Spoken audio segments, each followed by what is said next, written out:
Hello, everybody, and welcome back to Think Tank Sports. Think Tank Sports, where we think and you listen. Check us out on the socials. That's Facebook, that thing that people are calling X, which I call 10, and the IG, and listen to us on Spotify for podcasters or wherever you get your podcasts. We're out there for you to listen to, and watch us on YouTube as we continue to do that.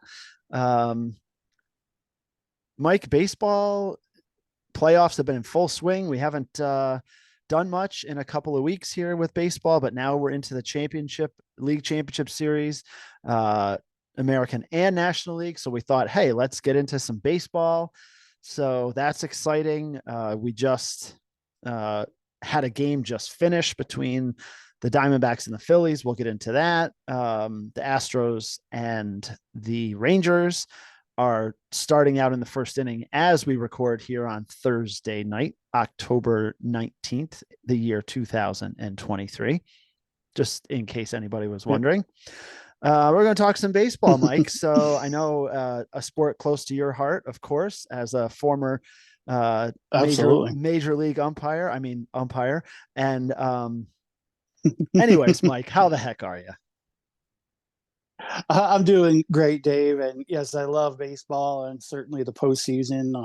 It's interesting to watch organizations that know what they're doing put teams together, unlike our Yankees, and Mm, and see. Um, Although we are seeing some of the same issues and situations pop up, and we'll get to that, of course. But let's just look back real quick at some of the opening round eliminations, Dave.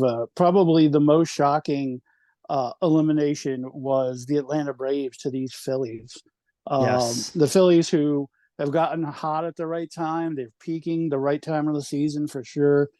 But it seemed like the Braves were just destined to head to the World Series this year. And Freeman really struggled. Um, so overall, what do you think the Braves are going to think about the 2023 season? Yeah, it's so tough because their offense was historically good. Um, pitching was very good. They overcame some injuries there with the pitching staff, but they just couldn't hit in Right. this series. And we saw similarly. We'll talk about the Dodgers too, but to hear some of these teams, uh, fans and whatnot talking about how these teams had to sit and wait and not play and they come out flat and should they be doing something different. um there was some arguments about reseeding after the wild card round, and like I'm not a huge fan of that, but just No. changing some of the matchups and whatnot, um as far as that goes. But like arguing that Arizona should have played Atlanta and the Phillies should have played the Dodgers uh, after those series were over, whatever. But the challenge, ultimately these teams have to step up and play. And as far as Atlanta goes, yeah, I don't know. I mean, Yeah. they're obviously a very well constructed team. They just run into a buzzsaw and they don't hit. Um, Right. I They don't ran into know a that hot there's team and they much. got cold at the wrong time. There's really, Yeah, like you said, or you're about to say when I cut you off, there's not much you can do about it, no, really. there really isn't. And they're a good team. I mean, they're set up to do really well, that they're young, they've got pitching, they've got all of the right pieces. Again, I think you just look at the Phillies seem to have their number, beat them last year, beat them again this year. Um, Yep. I don't, some teams there's teams they just can't beat. And that's what Atlanta ran into with the Phillies, Mike. Yeah, and I think Atlanta's gonna, as you said, they're young. They're all signed for the future, so we're gonna be talking about them for quite a while, as long as they stay healthy. I don't think this Phillies team is one that'll stay together for a long time, but while they're here, they're certainly doing their damage. And then you touched on the Dodgers. You know, I don't think they really even took the Diamondbacks, seriously, even though the Diamondbacks, did beat the Brewers and in the first round, and anything can happen in a 3-game series, and so they kind of probably just they probably underestimated them all year, I would guess, including uh, this series, the divisional series, and another big team in the National League. The top two, really, the Braves and now the Dodgers, go out and are not in the championship series. And then you also lose, from a broadcasting standpoint, you lose two major markets Oh in yeah. Atlanta and Los Angeles. This Diamondback team is a lot of fun. A good mixture of young guys and some gray beards with Longoria and Ryan Thompson out of the bullpen and those guys. But anything on the Dodgers at all, or other than Yeah, pretty much what we said about the Braves? no, I mean, I think the challenge with the Dodgers, and we had some texts back and forth, with our West Coast correspondent, Jeremy, and he said that, even going into the series, they were nervous about the Dodgers losing. Fans were, and Mhm. he wasn't really all that surprised. I think the challenge for the Dodgers is, the multiple failures in the postseason. And, what are they doing with their pitching? I mean, they continue to have Yeah. major injuries. They have some good prospects and stuff, but I feel like the Dodgers are a team that's like on the fringe of, you know, starting to collapse and go the other way. They're going to need to add I think they don't need to add major pitchers. You have to figure Walker Bueller is going to come back. Dustin May is going to come back. They need to add some depth to their pitching. Right. So third, fourth, and fifth starters or six starters to be able to withstand some of these injuries that continue to plague them. And similar to Atlanta, like you said, with the offense, I mean, Betts and Freeman go 1 for 21 in the 3 games. Right. Oh, I was throwing Freddie That's Freeman into the Atlanta Braves offense. I meant Matt Olson earlier. Yeah, So you did say that if we earlier, and can I get, and I yeah, glossed over it because I'm like, oh yeah, of yeah, course he plays with the Braves because he did for his but entire career until this past year. and he did struggle in this offseason. But anyway, Yeah, they also need to come to the realization that Clayton Kershaw is just not an ace anymore. yeah, I love loyalty. I love all of that. Stick with your guy. Dance with who brung you. absolutely. All of that I agree with. But now it's time to move on. And the sunshine and rainbows that Shohei Ohtani might bring, he's not going to pitch, He's not pitching if at next year, all.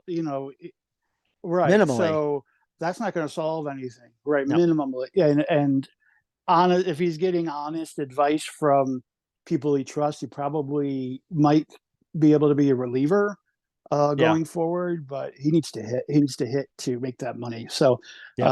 I don't see them making a big splash with Ohtani.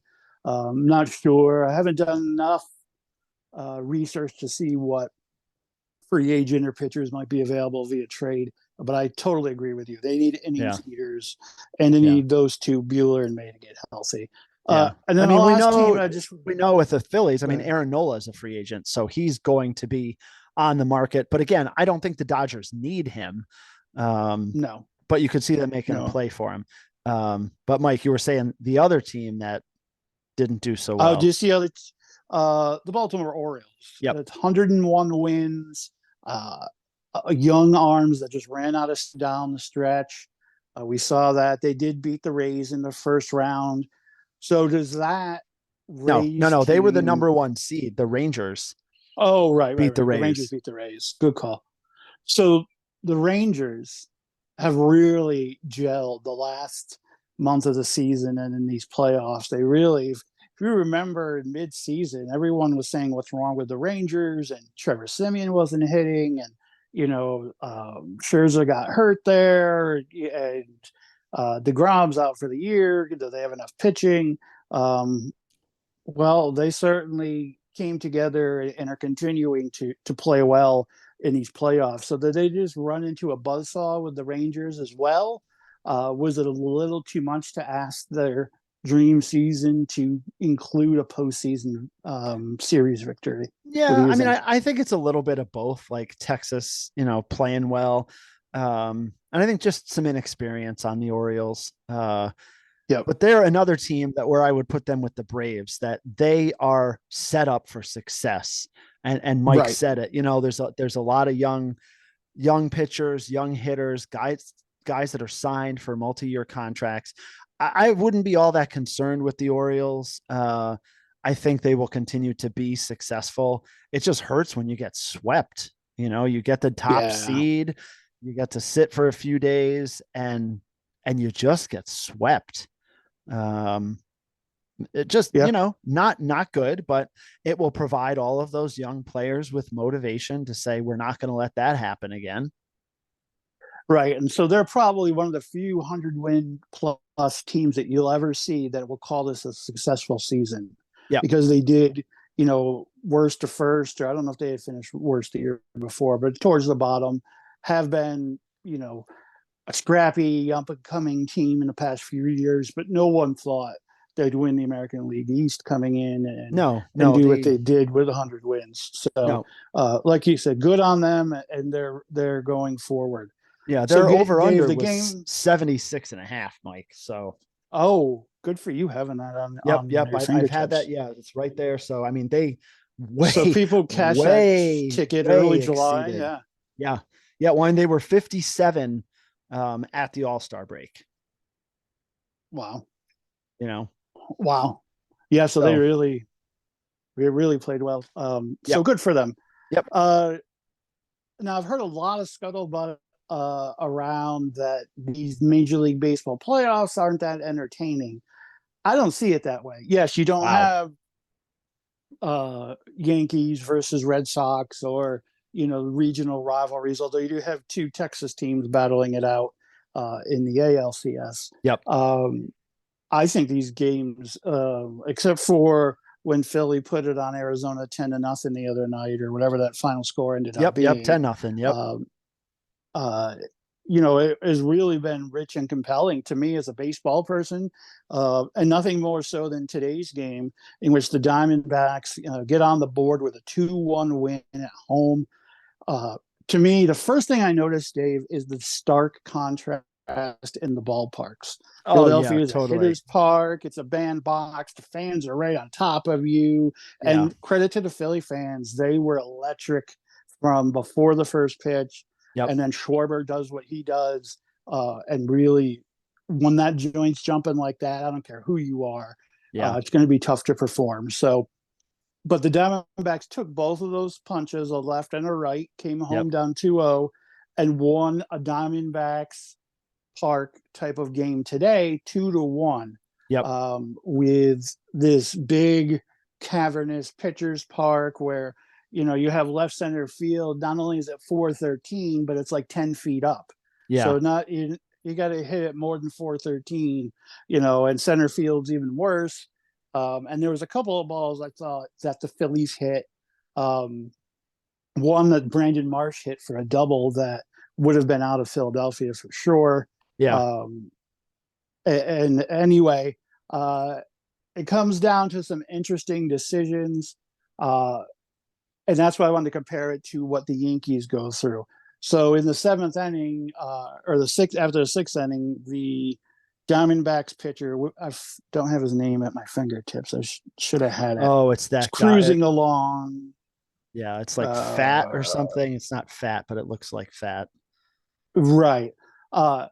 He's got the most strikeouts for a rookie since Al Downing back in 1940. Yeah, nine strikeouts in 5 2/3. And no walks. 2 hits, no walks. They pull him. No walks, and they pull him.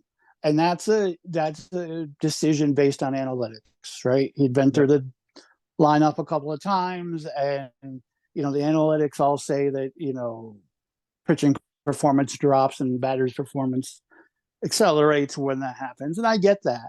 But you have to have some feel and some understanding of how your pitcher's doing, and guts and heart, and all those things matter to me.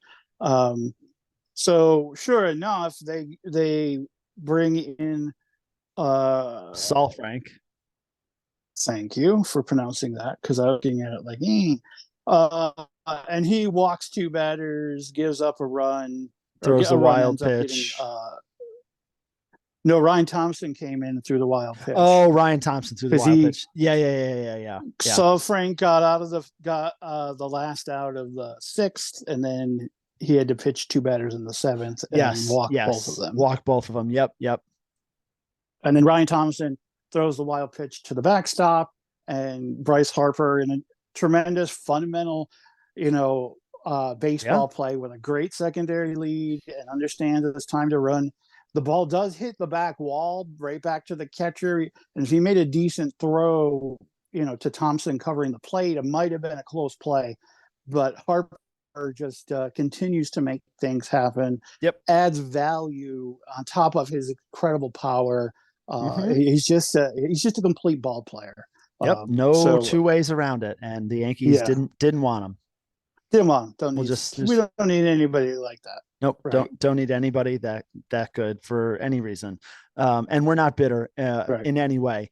But Mike's, getting at the pitching changes and trying to do all of this stuff. And I just, I couldn't believe this guy this starter is Right. cruising, and you pull him. And look what happens. Now, the Diamondbacks, the rest of the way, the pitchers were great. They only gave up 3 hits to the Phillies. Really, really good defensive, tight. And really, you could argue, Mike, this could be one of the best games in the playoffs so far. Just with the drama, and then the Diamondbacks getting a run in the 9th inning off Kimbrel. He Right. walks the leadoff hitter. The guy's obviously going to steal. He's halfway to second base before Kimbrel even throws the pitch. I don't even know why Realmuto threw the ball down. Like, that just, to me, No, was just silly. just to not show up his pitcher, probably. Yeah, as far as that goes. And then you So get Ketel Marte comes up. Yeah. He already had doubled twice, and they get the bases loaded, and he singles out into center, and the Diamondbacks win. Now, I need to get up on my soapbox a little bit. I am not a big fan of Brian Anderson. I think I've said this multiple times. The guy is like, I had to turn it off. Obviously, we were also getting ready to start our podcast, but the guy is screaming like the Diamondbacks won the World Series. Yeah, no, with this win, and it's like, Gus Johnson. Calm the heck down, dude. Yeah, like, just take it down a notch. Get excited, you can be enthusiastic, but he's like, oh, the Diamondbacks win the game. Really? Right. Really? No, I agree. I agree completely that he's overselling it. Like I said, he's the white Gus Johnson to me. Yeah. And I don't like Gus Johnson either. So that's, no, you're very consistent. 0-4-2. Okay. So I think we're done, Mike, on that game. Can I just quickly, I got to go back. My baseball instincts are tingling. Okay. Back to the 7th inning. Oh, yes. After Lovello makes all those changes pitching, and it comes back to bite him to tie the game or to go down 1-0. He makes very good changes in the bottom of the 7th. Tommy Pham gets a base hit. They pinch run for him with this Alex Thomas. Yep. Lori Gurriel rips a double down the left. Thomas flies. Oh my God, he was flying. As soon as I saw the ball go into the corner, I was like, that guy's scoring, and it just wasn't even close. I missed the pinch runner substitution during the break, or I must have been doing something. So I said out loud, Pham can't score from there. Yeah. And then I saw this bullet going across the field. I'm like, that's not Tommy Pham. No, sure enough, it was not. Nope. And that guy is fast. Right. So Lovello, pulls the right strings there. So as much as we criticize, and I'm not even criticizing him, I'm criticizing baseball when we talk about the analytics taking over. But you're right. Let's move over to the other series there, the Rangers and the Astros. Currently 3-0 now in the top of the second. Astros 3, Rangers nothing. I want to talk about last night's game real quick. The Rangers up 2-0, going home, decide they're going to start Max Scherzer as their Game 3 pitcher. And of course, you'd think, well, Max Scherzer, bona fide first ballot Hall of Famer. What's wrong with that? Well, he's been out 5 weeks. We'll start there. And he looked good in the first inning, Dave. He really did. His sinker was dropping off the off the table, and fastball was 95, which is good enough for sure, especially with those other pitches. But you saw the Phillies just kept waiting for their pitch, and next thing you knew the was, Astros did too. oh yeah, them too.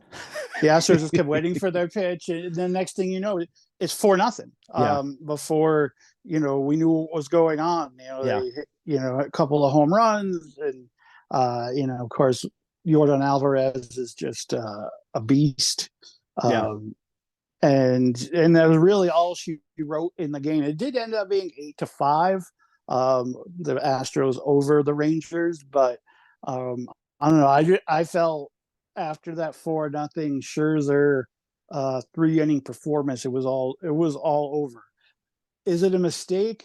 I said before, it felt like a Mets type move where we're overthinking, we're being a little too cute, we're ahead 2-0. We're going to bring, look what we're doing. And for Scherzer was he's a little bit of a look at me kind of guy. And with two different colored eyes, that's really strange to look at him, but he definitely is, notice me. So I thought it was all playing into that. Now, I guess I didn't realize Andrew Haney would be the other option, because he started tonight. I He's don't already know. given up 3 runs. Yeah. Yeah. So maybe I'm just trying to pick nits where there's no nits to pick. No. But, these are the yeah. baseball conversations I enjoy. Oh yeah, for sure. And Scherzer had thrown, I think in the 60 to 70 pitches on the side, and they felt that he was built up. They were talking about putting him in the division series, and they said no, let's give him the extra time. So he was built. Bruce Bochy said, hey, look, he was there. Mike said, the fastball was clicking. The slider was the issue. And, when they talked to Scherzer afterwards, he said, I know what I need to do to fix, what happened. So, yeah, I mean, some of it has that Mets cute thing, but the other thing I think you said, Mike, that I'm going to twist on you is they're up 2-0. Yeah. And I know it's the Astros, and I know they're going home, but they have to feel like Scherzer's going to give them a good chance. Now, he has had some playoff clunkers, and certainly end of the regular season last year with the Mets was not good either. But I think they, one of the reasons they got him was to pitch in these big moments, and he shit the bed again as he has several times. Yeah. But yeah, I'm not sure where else they go as far as that goes. Now, the interesting thing that I also read is now if Scherzer stays on and this series goes 7, he's the game 7 starter.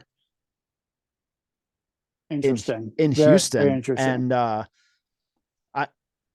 don't know. Well, I mean, I know you get to, you get to right. game 7 and everybody's available, but right. I would be a little concerned if I was the Rangers. You just don't want to get to game 7 in Houston and have to start Scherzer, who got pounded. No, I agree. I mean, we know Evaldi's lurking for them, and he's going to give them a nice outing. And we'll see what else they do. The pitcher for them, I wouldn't want to see the rest of the series is Chapman. If he comes back in, something's wrong, because he just seems to, that slider's just hanging. If he throws anything but the fastball, it's getting crushed. And the Astros have always done that to Chapman, as we sadly know. Cheating or no cheating, they always have hit Chapman well, especially in clutch. Well, if you know what pitch is coming, it's a lot easier. But that's besides the point. It is a lot easier. Yeah, that is true. So Evaldi and Montgomery, still lurking for the Rangers. Yep, Montgomery starting game 5 and Evaldi game 6. I think if you're the Rangers, you're thinking we got to get 2 more wins here, right, and not go to a game 7. I think the Houston lineup really has. Altuve struggled early, but you said he doubled tonight. Last night he had a couple of hits as well. He went 2 for 5. The first 2 games he was 0 for 8. Yep. Yeah, he's up to 250 now.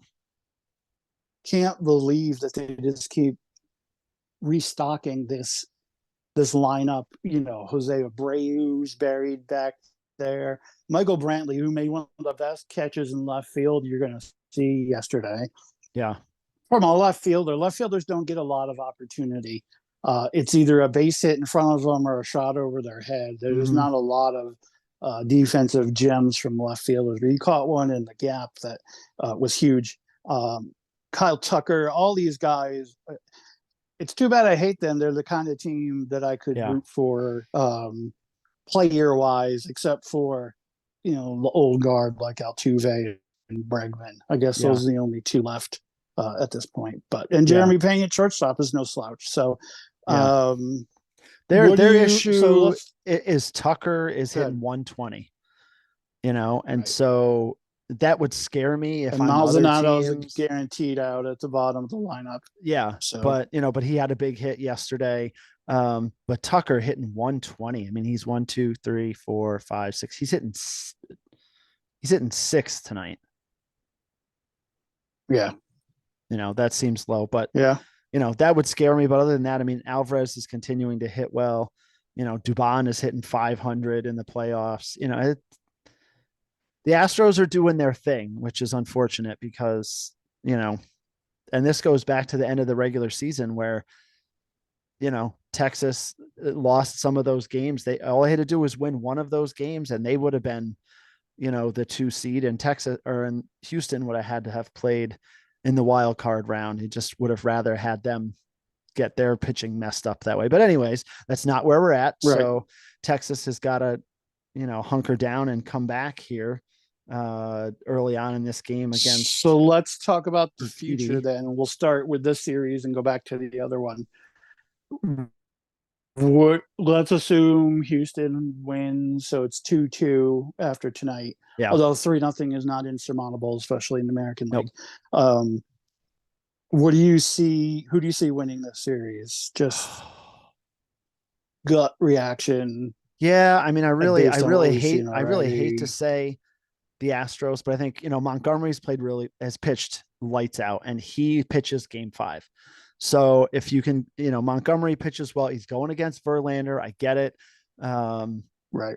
Texas gets an early lead. This is the thing with Verlander. He's very much like Roger Clemens. You had to get to him early, first inning, second inning. If you don't get to him, you don't score runs, then he's in there for the long haul. I think Montgomery wins, and then you're putting it on Evaldi in Game 6. And I think that is advantage Rangers. So it might be Rangers in 6 or Astros in 7. Is that what you're saying? Yeah, Rangers in 6 or Astros in 7. Yeah. Yeah, I'm right there with you. I think you just nailed it exactly. What needs to happen on both sides if Houston can withstand the two-headed monster that is Evaldi and Montgomery. And as Rangers bullpen's been excellent, so let's not shortchange them at all. In the other series, it feels like it's Philadelphia's to lose, but that's easy to say after they win 10-0. But today's 2-1 loss, notwithstanding, they're up 2-1 for me. I think that there's just too much experience, too much upper end talent on the Philadelphia roster that's playing very well as well. There's talent, and then there's talent that's playing well. And Harper and Turner and Schwarber, all these guys, Bohm, are all playing very, very well. Mm-hmm. I would agree. And they have the bullpen and Kimbrel and Alvarado, and they have all the pieces, they have the experience, and they're playing hot. This is not to say that the Diamondbacks are completely out of it. Certainly, we saw today they can win a scrappy 2-1 National League substitution fest. Where both benches emptied and not as a result of a fight. Right, exactly. But for me, it just feels like it's Phillies to take, and they're going to do it. What do you say? Yep, no, I agree. I would think Phillies in 5. I think they win tomorrow, and then, what are they doing then? Then Saturday. So Right. tomorrow and Saturday, and then it's all done. As far as that goes, I'd be surprised to see Arizona win another game. They are game, they are, but Yeah. I think ultimately, this is kind of a bump in the just a small bump in the road for the I Phillies. would like them to get Zach Gallen back out there for another. I really liked him all year. He's been Mm-hmm. great, Yeah, he has been great. unsung. Yep. And then, his first playoff appearance, like a lot of great pitchers, did not Mm-hmm. go so well, or not at least up to his Yeah, standards. think So, about Andy Pettit getting oh shelled yeah, in the yeah, '96 World Series. I mean, he just got destroyed, and then he came back and pitched that unbelievable Game 5 in Atlanta, where he right. pitched 8 innings and did great. So yeah, big pitchers do tend to at times get shelled early on, but yeah, Zach Gallen's great. I mean, he was in the running, and leading for Cy Young for a good part of the year, from Right. a lot of prognosticators. So it'd be nice to see him get out there again. But again, I think the Phillies, this is their series. I agree. So our boy Stevie Covers, if you follow us, would lose with us, brought up an interesting question that we wanted to bat around a little bit while we were talking tonight. He asked, because of the distance travel, Dave brought up in our group text, Philadelphia to Arizona and the early start. That's kind of a quick turnaround and a lot of distance traveled. Yeah. What what's going to happen in the future? And Stevie, should baseball go to an East-West split? Um, and you and I kind of talked about it a little bit via group text. But what do you think about the future of? And you mentioned earlier with the layoffs and the upper teams, the winners of the divisions and the conferences getting 5-6 days off seems to not be conducive to competitive baseball. Yeah. What do you think is going to change in the future for these situations? Yeah. I mean, the talk is expansion, and if they do one team in each league, then Right. they look at adding another playoff team, and then you're only given one team a bye. But Mm, and I've heard this too. I think if they do that, there's some discussion. Boy, it would topsy turvy everything in baseball. But mixing everything up, no more American League and National League, and grouping, teams by geographical area, which could, I mean, honestly, could be tremendous. Could you imagine a division that was Yankees, Mets, Red Sox, Phillies, oof. and let's and say Toronto or Washington. Toronto. Right. Um, I mean, Baltimore. Right. right, or right, Baltimore would make sense, and then to have Right. all the LA teams and San Diego, Seattle out there. You Right. could have some really really juicy things, but it would throw all of the traditional stuff that so much of us love in baseball out the window. But they've done a lot to change the playoffs and stuff, and that's very different. That would Yeah. be more of Isn't it a out the window bigger, already? Really? yeah. I mean, it would be another big regular season shift. Certainly this year with the balanced schedule, and that's what is going to be interesting, Mike, when we get to the World Series, because three of those teams, the Texans, the Astros, and the Phillies, all won 90 games, Right. and they all played the balanced schedule. So I haven't looked at that yet, but my thought was that's going to be really interesting because it always had been the argument, well, this team did this and this played this team and all this. Nope. Balanced No. schedule. So don't want to Right. hear about it, but it's going to come down to those teams all played each other. Right. No, I agree. I think, like you said, I think we're heading for, like in college football, super Yep. conferences, and split the country in fours, and figure out the playoffs. I could even see them doing reseeding, once the playoff first round ends or something. I've never Yeah. been a fan of reseeding in any sport at any time. I think Mm-hmm. that's ridiculous.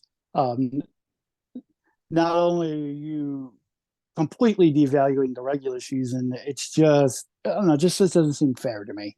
Yeah. But Which is interesting again, because those that's what the NFL does. they reseed. Well, it's not bracketed. right? So Right. Right. if you're the number one That's true. seed, you play after the The wild team with card. the worst You record. play the Right.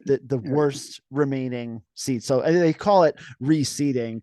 That's not maybe the best term for that, Right. Right. reseeding, but the NFL does it, some others, but I'm not a big fan of it. I'm fine with this is the bracket. This is because again, and I'm with you, Mike, it keeps the value on the regular season.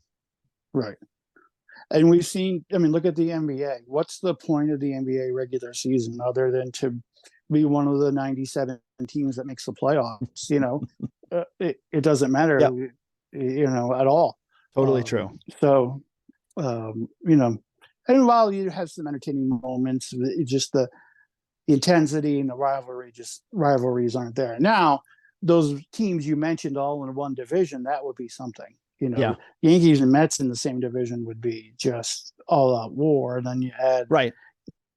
the Red Sox and the Phillies, and it's just like, right. chaos. And they'd add additional, one additional team. So I don't know how the game numbers would spread out, but this year divisional teams played each other 13 times. So just for argument's sake, let's say they play them 12 times instead of 13. Could you imagine as a Yankees fan, 12 games against the Mets, 12 games against the Phillies, right? And also 12 games, traditionally, Red Sox and Orioles. I mean, Mike, that's that's a third of your season against. Yep. You just think about, from a fan's perspective, you could have, if you wanted to, a big weekend where you could go to New York, Philly, and Baltimore. That's true. And see all of these great games, all within 5 hours of each other. Interesting. Real quick, have you seen any of the cities they're talking about for expansion? And do you have a favorite? Are they talking about Nashville, right? Nashville, Tennessee, Montreal, Vegas, Montreal. Montreal would be my sentimental pick. Yeah, Montreal, I think needs to happen. There's a lot of support there for them. Certainly sentimental. Vegas, all right, come on. You already got the NFL and you got the NHL. Do you really need a baseball team there? Aren't the A's going to Vegas? Right. So they bought land there. Yeah. So they already have that happening. So I think that that's what I've heard. Right. I haven't heard any other specific cities mentioned. I was just wondering if you had. Yeah, nope. Those are the ones that I've heard. I'd love to see, back in Montreal. I don't know if Nashville's going to support a baseball team. That's interesting. Although it's, quickly becoming, the new Vegas, that honky tonk mile or whatever it is they call it. Every country star that you ever heard of has got a bar there. Yeah. Now it's really expanding. The huge music scene. Yeah, no doubt. Right. So and they do support the Tennessee Titans. So maybe there's an appetite for it there. Maybe. But yeah, it'd be interesting to see a lot of big Rob Manfred questions coming up in the future for Major League Baseball. So, all right. Mike Adolis Garcia just homered. Nice. Bottom of the second, solo shot. So it's 3-1. All right. As we are in the bottom of the second. I will not concede the Astros this game. Yeah. Yep. It's still very. I will not concede the game. Like you said, very, very early. Very, very early. Right. Excellent. But yeah. So early and often we'll be watching, Dave. I'll be watching all these championship series games and the World Series for sure. As we move forward here at Think Tank Sports, I suppose at some time we'll do an off-season Yankees based podcast. I'm sure we'll throw some Mets and Dodgers and whoever else in there as well. But we'll be back again in the near future with Major League Baseball talk. In the meantime, on YouTube, check us out. We're doing weekly NFL previews and recaps. We're doing a weekly Lose With Us segment, which is getting to the gambling aspect of things and learning some lessons there, valuable or not sometimes. And we're also big basketball fans, so we will talk basketball. And oh, by the way, Dave, the second most popular sport in the country, college football, is going great guns. And I know we spend a lot of Saturdays watching and talking about that. So, is there anything you want us to dive deeper on, especially in Major League Baseball? Let us know. Hit us up with any comments on all of the social media platforms. You can find us at Think Tank Sports. But until we talk again, we appreciate all the support here at Think Tank Sports, where we think and you listen as we strive for 5. Good night, everybody. Good night, everybody.